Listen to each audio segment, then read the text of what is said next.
Hi everyone, I'm Maria Goodman, a licensed midwife, queer mama, and the founder of PregnantTogether, an awesome membership community for pregnant people. On this channel, I provide you with the information you need to thrive during your pregnancy. Today, I want to talk about tearing while giving birth. It's a topic that is intense and scary to a lot of people, which makes a lot of sense. Our vaginas and vulvas, or whatever word you use to refer to that part of your body, are very special parts of our bodies and are sources of a lot of pleasure and potentially some trauma as well.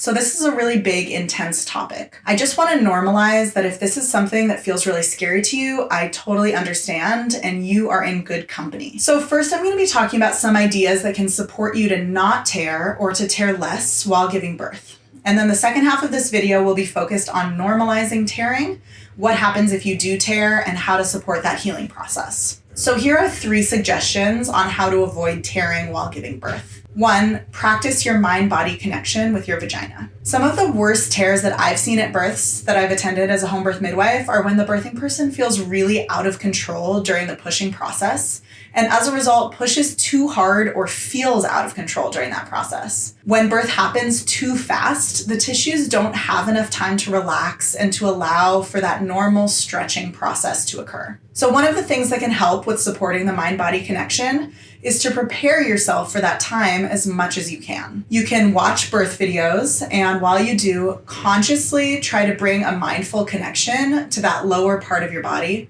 and practice breathing and relaxing your perineum. You can also try a little bit of perineal stretching, where you put your thumb inside your yoni, about this far, and you just kind of pull and stretch the tissue a little bit until it feels uncomfortable. Don't do this too hard. You can actually damage the tissues while doing this because before you're in labor, your body doesn't actually have all that relaxin and those nice hormones that help your tissues relax. Some people swear by perineal stretching to prepare for birth, but I personally don't think it's actually that great for your tissues. But I do think that it can be helpful in practicing that mind-body connection, especially for people who may have experienced some sexual trauma, but also for everybody to just kind of get yourself mentally and emotionally prepared for birth by practicing breathing through that intense sensation of stretching in that part of your body. There's no way to emulate birth.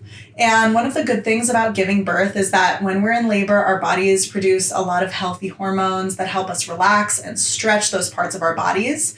And it's just such an intense experience. And in my experience, by the end of that process, I was so ready to meet my baby that I didn't care that much as I expected to in that moment. So there are natural physiological ways that our bodies help us through the birth process. So 2, a second tip that I have for you to support you to avoid tearing in birth as much as possible is listen to your body and to push in a position that feels comfortable to you. Giving birth in hands and knees can be a great position for having a baby if that feels good for you. Also, lying on your side with one leg up, especially if you are giving birth in a hospital and have an epidural, can be a good position because it doesn't put too much extra pressure on your perineum. Squatting can be a great position to birth in as well, but honestly, I have seen a fair amount of tearing in that position because it puts a lot of pressure on the perineum.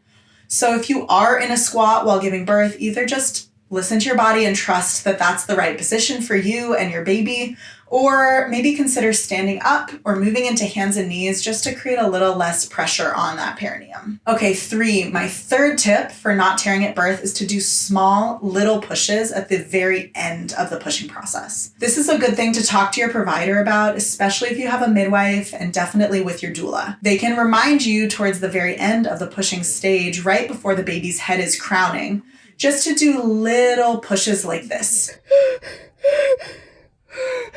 You can even pretend that you're blowing out a candle at that stage of pushing like this.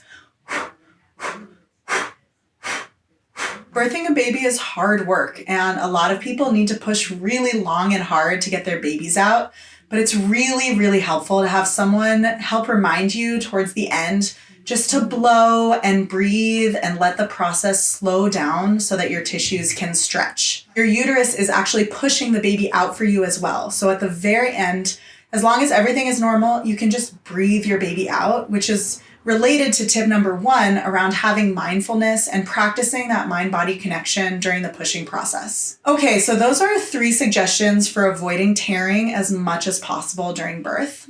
Now I want to talk just a little bit about normalizing tearing and talk about how it can be normal during birth for the vagina and vulva to give a little bit, and that part of our bodies is actually really, really good at healing. I know it sounds really intense to think about when you're not used to giving birth or being around birth, but if you think of what it is like to get a cut on the inside of your mouth, it can hurt and bleed a little bit, but it actually heals really efficiently because it's a warm, moist area with a lot of blood flow, very similar to the vagina and the vulva. I think making this comparison can be helpful to people when preparing for birth. Many people tear a little bit during birth, and the good news is that the tissue comes back together really well. And we as providers also have tools for supporting that to happen through suturing the wound. I personally felt really nervous about that part of labor where the baby's head comes through the birth canal and out.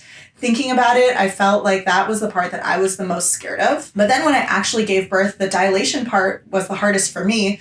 And when my baby's head finally got low enough for me to push him out, that was my favorite part because it was so satisfying. And as I mentioned before, I was so ready for the labor process to be done and to have my baby in my arms. So when I was finally so close, it didn't bother me at all. And that was my favorite part of the whole experience. I did tear a little bit at my birth, but it healed up just fine. It did take some time for my body to feel normal again, but that's really common. And it is so important to rest after giving birth to let your vagina and vulva heal. I always tell my clients who tear that it's important to rest, keep their legs closed, to let the tissue come back together as much as possible. And if you received sutures, to let them pull those tissues back together. I know that can sometimes be a challenge to be able to rest in the postpartum, but it's so important. And it really helps all of your body heal as well as supports you to heal emotionally and spiritually. You can learn more about how to support your body's healing in the postpartum period by accessing my free e-course on preparing for the postpartum. And the link is in the description below. Okay, so I hope this video feels supportive and educational to you. If you're getting ready to give birth, I hope that you have a really beautiful, empowered, and well-supported experience. After watching this video, comment below and let me know how you're feeling in this moment about giving birth and if this video is helping you think about the process of potentially tearing in a new way. If you're pregnant and you're looking for some more support, check out PregnantTogether, our awesome membership site that nourishes and empowers pregnant people while they grow the next generation.